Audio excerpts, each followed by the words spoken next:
Após o caos de Babel, quando a humanidade foi despojada de sua unidade e a torre da arrogância foi abandonada como um cadáver na planície de Shinar, os clãs vagavam confusos, cada um falando uma língua que os outros não conseguiam mais entender.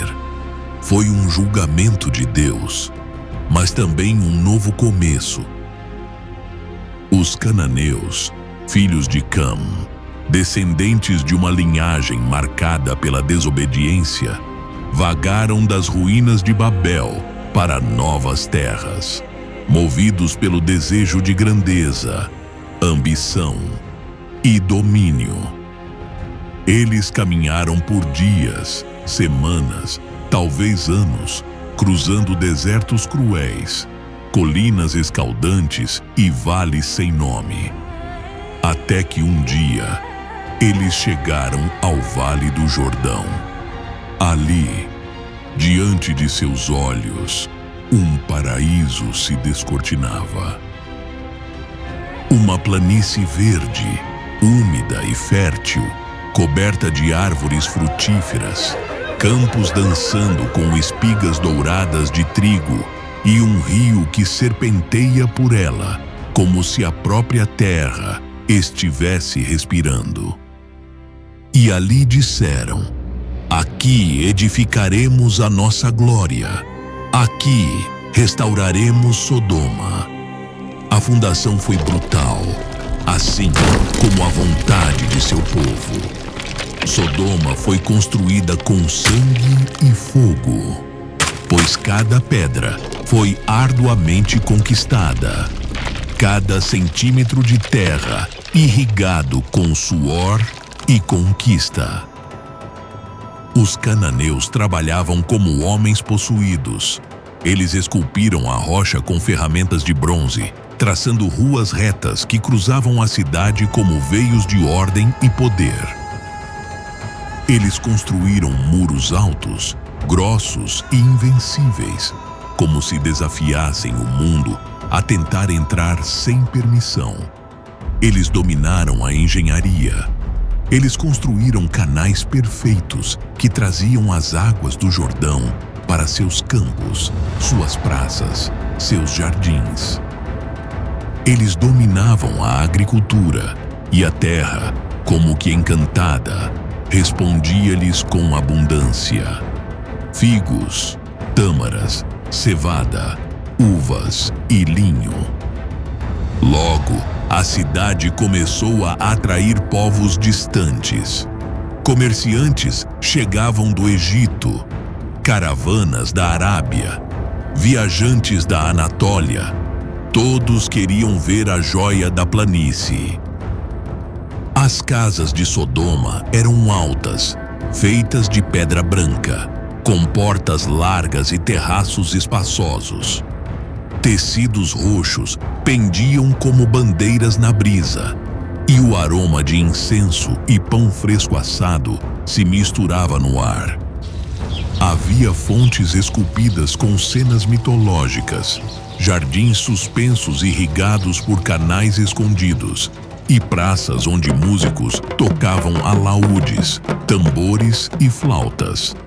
À noite, a cidade brilhava com tochas, dança, música, risos e excessos. A cidade era rica, muito rico. O comércio era sua alma. As caravanas chegavam carregadas de ouro, marfim, pedras preciosas, óleos perfumados, vinho temperado e até escravos. Os ferreiros de Sodoma forjavam armas finas. Escultores esculpiram imagens de deuses com detalhes tão vívidos que pareciam respirar. Os alfaiates trabalhavam linho, seda, couro, tudo com excelência.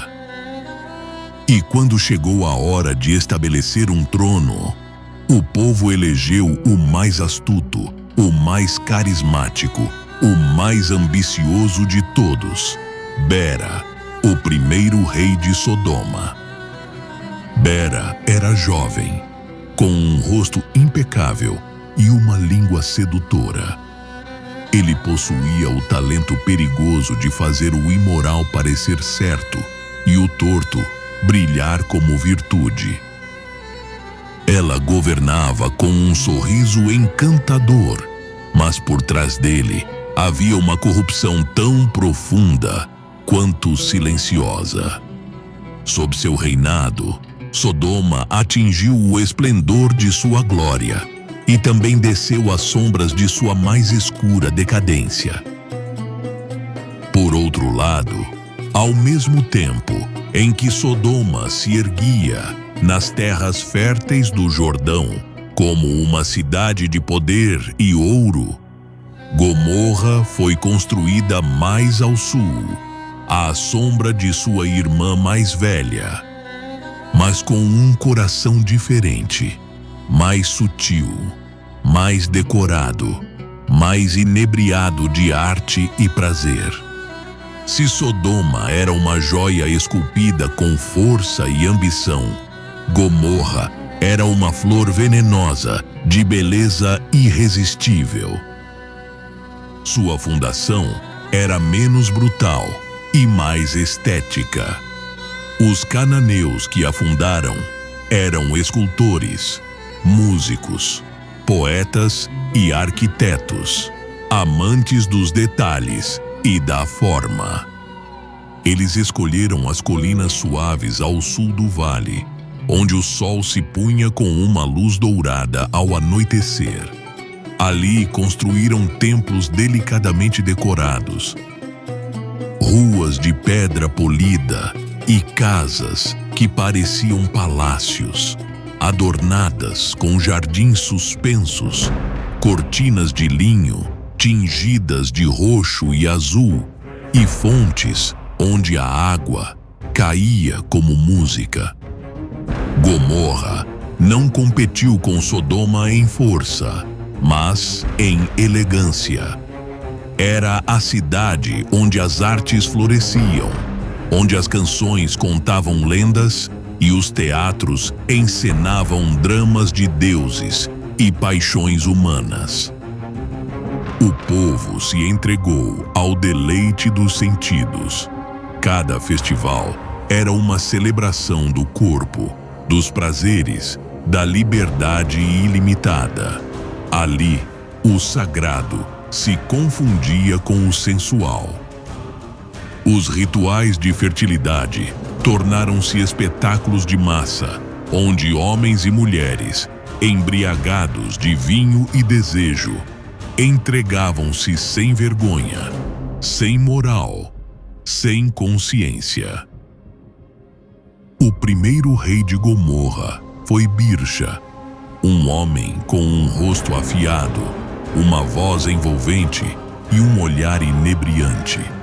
Ele era um mestre na arte de agradar o povo. Sob sua liderança, a luxúria se tornou institucionalizada e o prazer se tornou lei. Ele não governou pela força, mas pela sedução. Birsha fomentou uma cultura de liberdade absoluta, onde toda forma de desejo era válida. E assim, Sodoma e Gomorra se tornaram uma dupla infernal, duas joias de poder e perversão na planície do Jordão. Cada um alimentou a corrupção do outro. Entre as muitas abominações que cometeram estava a homossexualidade. Os primeiros sinais vieram com abundância. Quando o homem não luta mais pelo pão, ele começa a lutar contra os limites. E os homens de Sodoma, ricos, ociosos e orgulhosos, começaram a perverter os desejos naturais. Eles pararam de procurar mulheres e começaram a cobiçar outros homens, primeiro em segredo. Então entre seus círculos de poder e logo, sem nenhuma vergonha, nas ruas, nas praças, nas portas das casas. Este pecado não era uma simples prática oculta, nem um desvio passageiro. Era cultura, era a norma, era um orgulho institucionalizado. O que em outras nações ainda era considerado uma vergonha secreta, em Sodoma e Gomorra era proclamado como um símbolo de liberdade, como uma coroa de identidade no meio de uma sociedade intoxicada consigo mesma. Eles se gabavam de seu apetite descontrolado, exibindo-o como uma virtude.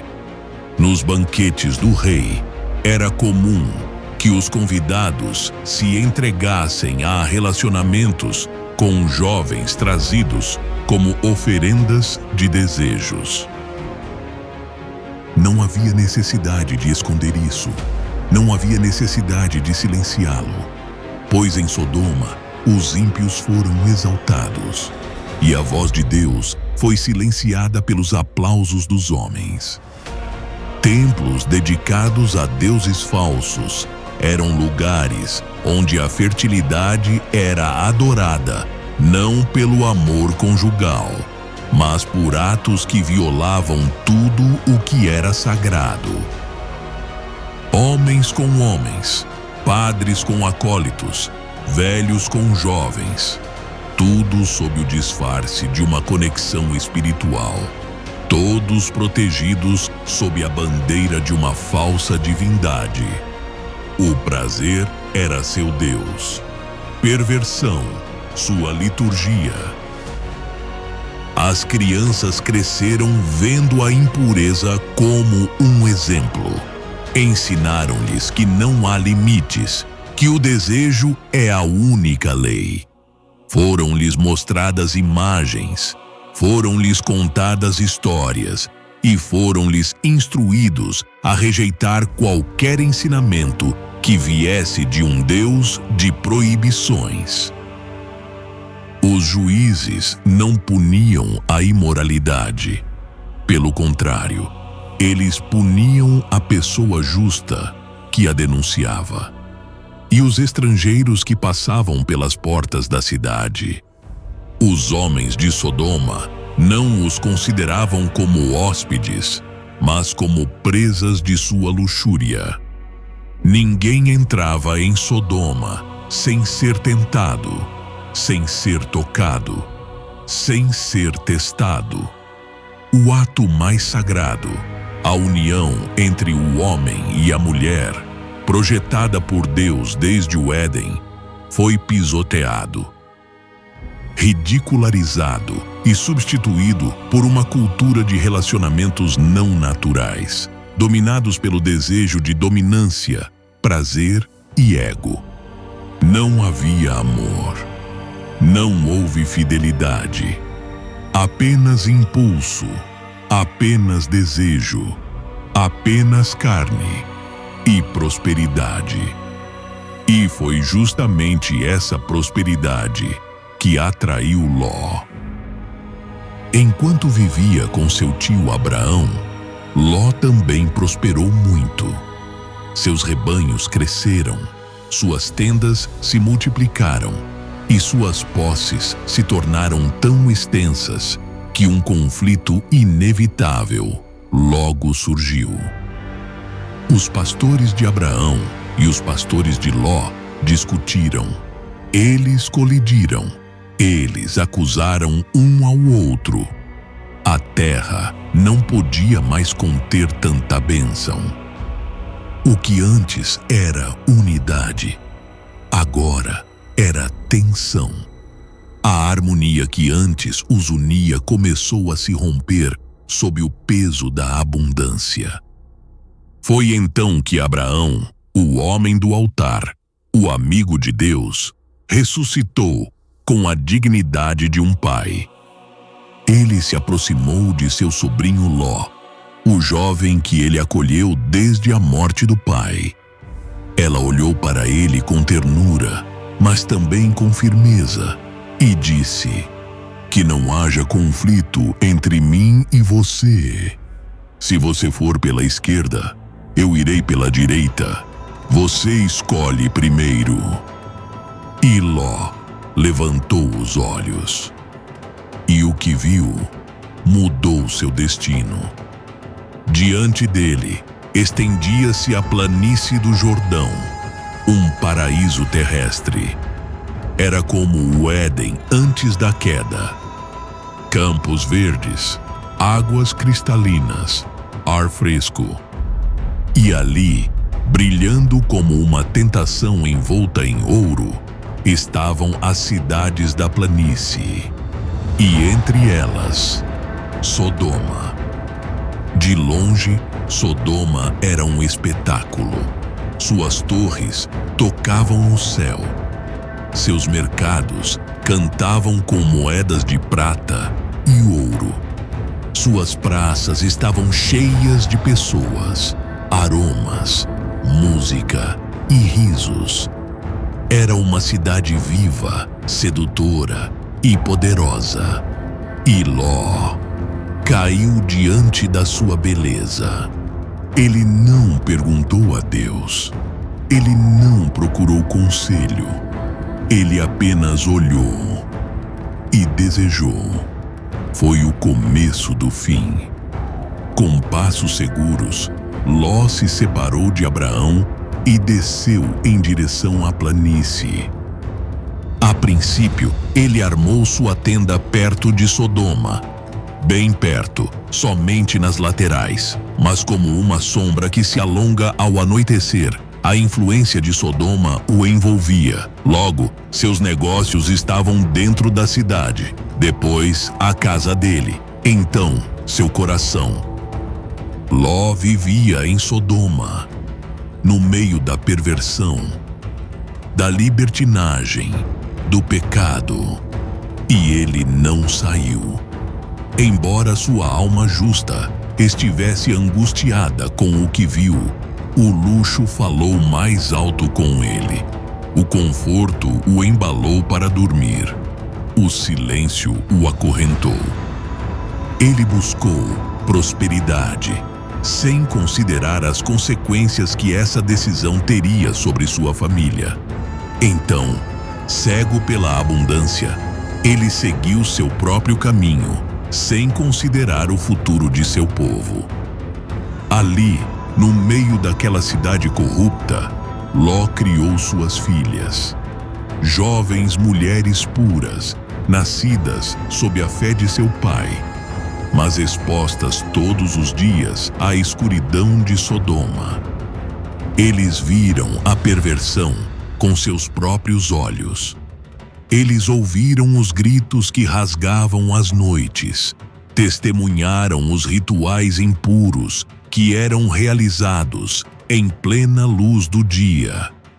Eles caminharam por ruas cheias de homens perdidos na homossexualidade, onde o pecado não era escondido, mas celebrado com orgulho.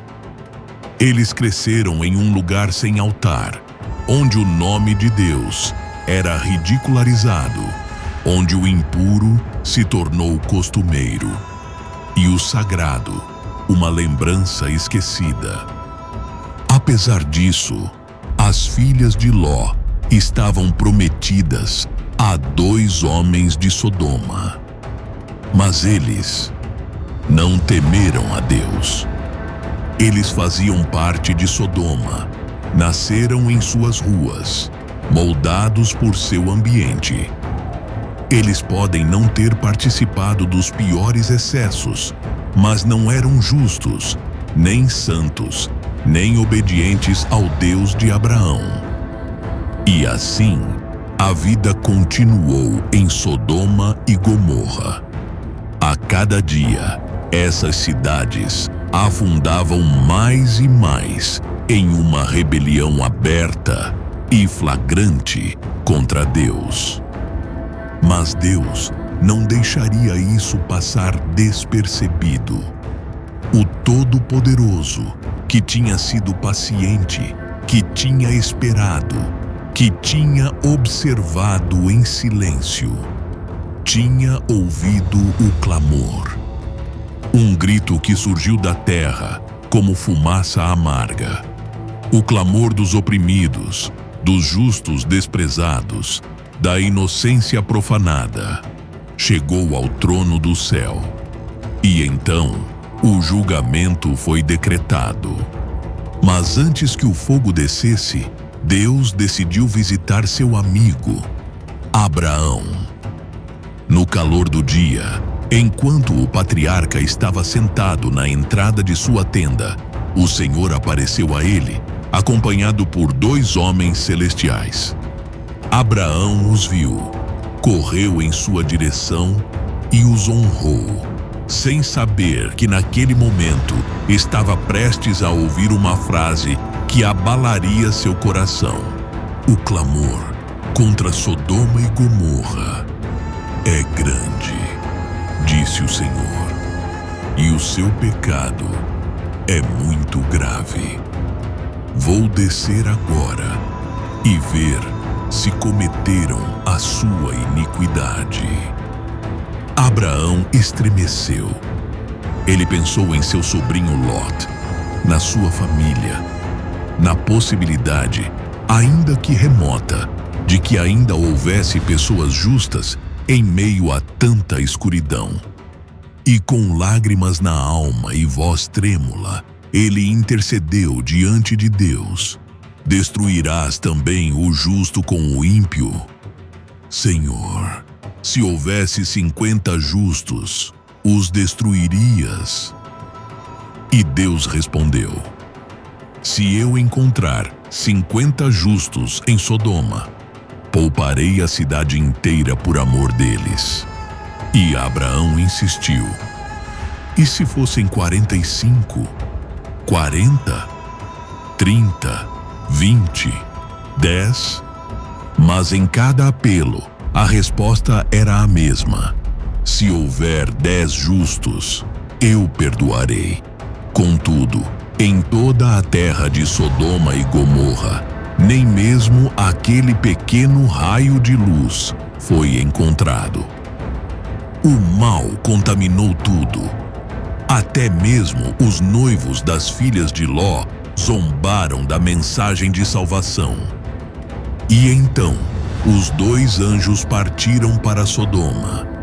Eles desceram das alturas na forma de homens, portadores do julgamento de Deus. A cidade ainda cantava, ainda ria, ainda se deleitava com seu pecado, sem saber que sua noite final havia começado. Quando chegaram, Ló estava sentado no portão da cidade. Não estava ali por acaso. Ele estava em sua posição de juiz, cumprindo seu dever entre uma geração perversa. E quando ele os viu, algo dentro dele estremeceu.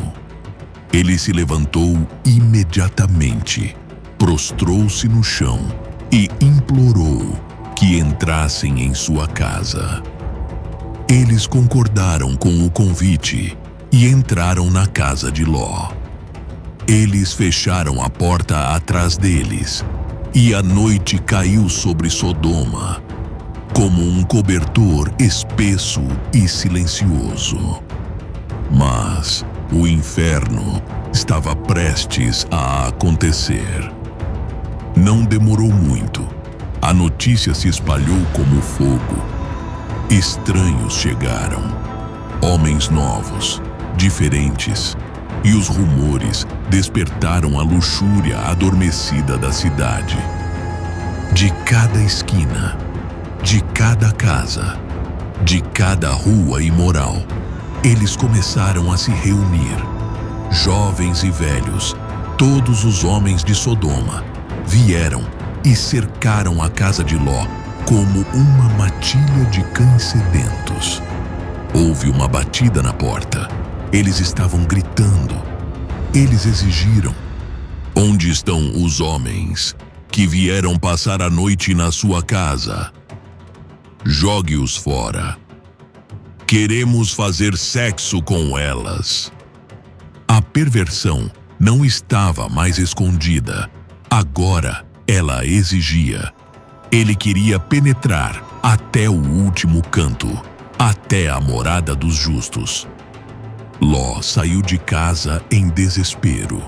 Ele fechou a porta atrás de si e encarou a multidão com o coração batendo forte. Eu imploro a vocês, meus irmãos, que não façam esse mal. E então, num ato desesperado, talvez influenciado pela cultura que o cercava, Ló ofereceu suas próprias filhas. Tenho 2 filhas que nunca conheceram um homem. Eu as trarei até você e farei com elas o que achar melhor. Mas não faça nada a esses homens, pois eles vieram para a minha casa. Mas os homens de Sodoma não queriam as filhas. Eles não estavam procurando mulheres. Eles queriam homens. Sua luxúria era específica, desviante, violenta. Saia da frente! Eles gritaram. Este estrangeiro veio nos julgar. Nós faremos mais mal a vocês do que a eles. E atacaram Ló. Mas então, a mão do céu interveio. Os anjos abriram a porta, pegaram Ló e o puxaram para dentro. E com uma única palavra, com um único olhar, os olhos dos homens de Sodoma ficaram cegos. A escuridão os envolveu. Eles tropeçam um no outro. Eles tateiam em busca da porta. Eles xingam. Eles gritam. Mas eles não veem mais, porque o julgamento havia começado e o relógio da graça estava se esgotando. Os anjos se voltaram urgentemente para Ló. Você tem mais alguém aqui? Genros, filhos, filhas, tirem-nos daqui, porque vamos destruir esta cidade. O clamor contra ele é tão grande que chegou ao céu, e o Senhor nos enviou para destruí-lo. Ló tremeu. Ele correu até seus genros, os homens noivos de suas filhas, e implorou-lhes: levantem-se, saiam deste lugar, porque Deus vai destruir a cidade. Mas eles zombaram. Eles pensaram que eu estava brincando. Eles não acreditaram nele. E eles ficaram. Morrer. Quando a aurora começou a romper, os anjos incitaram Ló a prosseguir. Levanta-te, leva tua mulher e tuas 2 filhas, que aqui estão, e vai-te embora, para que não pereças no castigo da cidade. Mas ele hesitou. Eu ainda amava aquele lugar. Ele ainda estava olhando para trás. E então, os anjos o pegaram pela mão. Ele, para sua esposa, para suas 2 filhas. E eles os tiraram. Eles os arrastaram para fora, porque a misericórdia de Deus ainda ardia sobre Ló. E quando já estavam do lado de fora, um dos anjos falou com poder: fuja para salvar sua vida. Não olhe para trás. Não pare na planície. Fuja para as montanhas, para que não pereça. Ló correu com sua família. O sol estava nascendo. Enquanto isso, os homens de Sodoma e Gomorra continuaram em sua maldade. As ruas estavam cheias de vida ao amanhecer, mas não com adoração, e sim com pecado. O barulho não era de oração, mas de risos zombeteiros, de mercados contaminados, de altares profanos, de corpos oferecidos como culto à carne. Os tambores continuaram a soar nos templos pagãos, Os sacerdotes dançavam em meio ao incenso e à perversão. E ninguém imaginava que o céu não estava mais silencioso. O julgamento já estava em andamento. E eles não sabiam. E foi naquele momento, em meio à sua arrogância, que os céus se abriram. Não era uma tempestade qualquer. Não era chuva. Foi o rugido do julgamento. Era o rugido da ira do Eterno. Uma fenda gigantesca se formou nas alturas, como se o próprio céu tivesse sido rasgado por uma espada invisível. Daquela abertura, chamas emergiram, vivas, conscientes, sedentas. Chuvas de fogo e enxofre começaram a cair com fúria incontrolável. Sodoma tremeu, Gomorra gritou, casas pegaram fogo com o contato, torres inteiras desabaram em segundos. A terra se abriu, devorando seus habitantes. Era como se o inferno tivesse sido desencadeado na terra. As pedras estavam queimando. O ar era fogo. Os rios estavam fervendo. As árvores estavam explodindo. Os habitantes fugiram em frenesi, envoltos em fumaça, encharcados em suor, cobertos de cinzas. Mães arrastavam seus filhos descalços pelas ruas em chamas. Homens arrogantes, que antes se gabavam de seu poder, corriam como animais sem rumo, com os olhos cheios de terror. O perfume da cidade foi substituído pelo fedor de carne queimada e sangue vaporizado. Alguns imploraram aos seus deuses, outros se ajoelharam olhando para o céu, mas a resposta foi mais fogo. Os telhados estavam queimando. As esculturas derretiam como cera. E de longe, ouviam-se os uivos das feras fugindo para o deserto, enquanto os corações das cidades desabavam sob uma chuva de fúria celestial. Ló, com o rosto coberto por um cobertor, fugiu com sua esposa e filhas. Atrás, o inferno consumia tudo. Mas ela, a mulher de Ló, não conseguiu resistir. Sua curiosidade era mais forte que seu medo. Ele virou a cabeça. Só um segundo. Um momento. E ela ficou petrificada. Sua carne desapareceu. Sua alma congelou. Uma coluna de sal, branca e triste, ergueu-se onde antes estava uma esposa, uma mãe, uma mulher sábia. E enquanto a família continuava a escapar, à distância era possível ver o último suspiro das cidades amaldiçoadas. O chão ainda fumegava. As pedras estavam quentes ao toque. Os corvos voavam em círculos sobre o que antes eram impérios humanos. E o vento trazia consigo o cheiro da justiça de Deus. Sodoma foi engolida pelo céu. Gomorra, apagada do mapa. Ló, por sua vez, correu. Não pela força, não por escolha. Ele correu porque Deus o estava tirando do inferno, que ele, por anos, chamou de lar. Seu corpo estava seguro, mas sua alma ainda tremia. Suas filhas o seguiram, cobertas de cinzas, sem mãe, sem terra, sem esperança.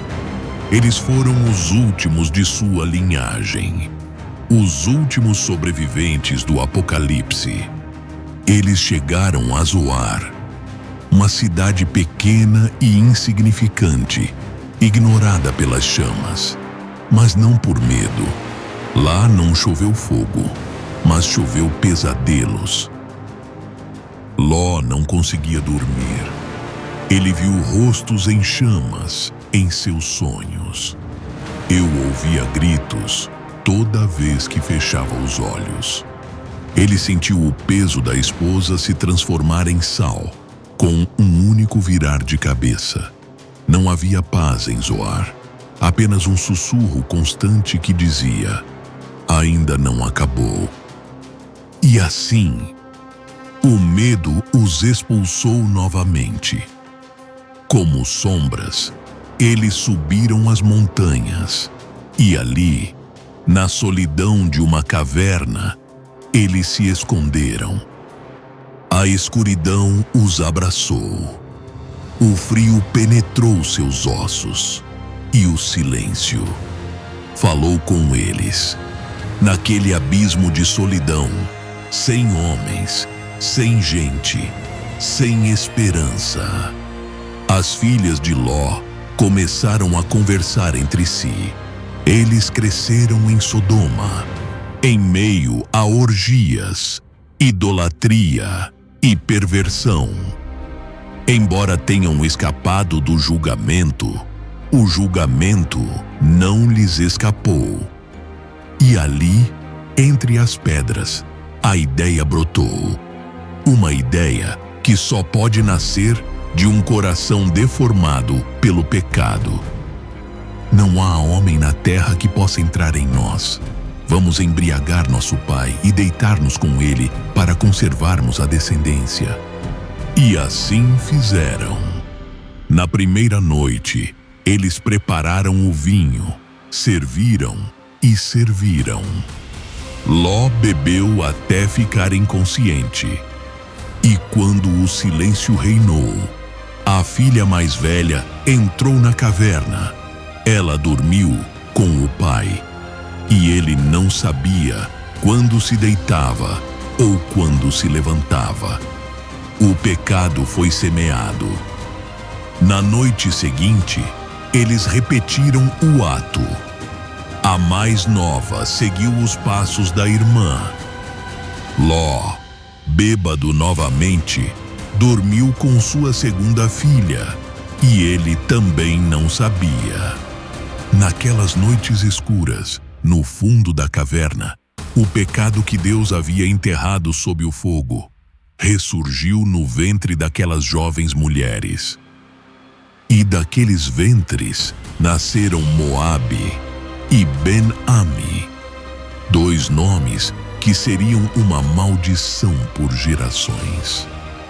Duas cidades que ergueriam altares pagãos, que eles queimariam seus filhos em sacrifícios, que eles iriam guerrear contra Israel, que blasfemariam o nome do Deus vivo. O pecado de Sodoma não morreu com o fogo. Ele se escondeu em uma caverna, multiplicou-se e se tornou uma nação. E assim o mundo aprendeu uma lição esquecida. Não basta fugir do julgamento. Você tem que ser transformado, porque senão, a maldição que destruiu uma cidade será instalado em sua linhagem.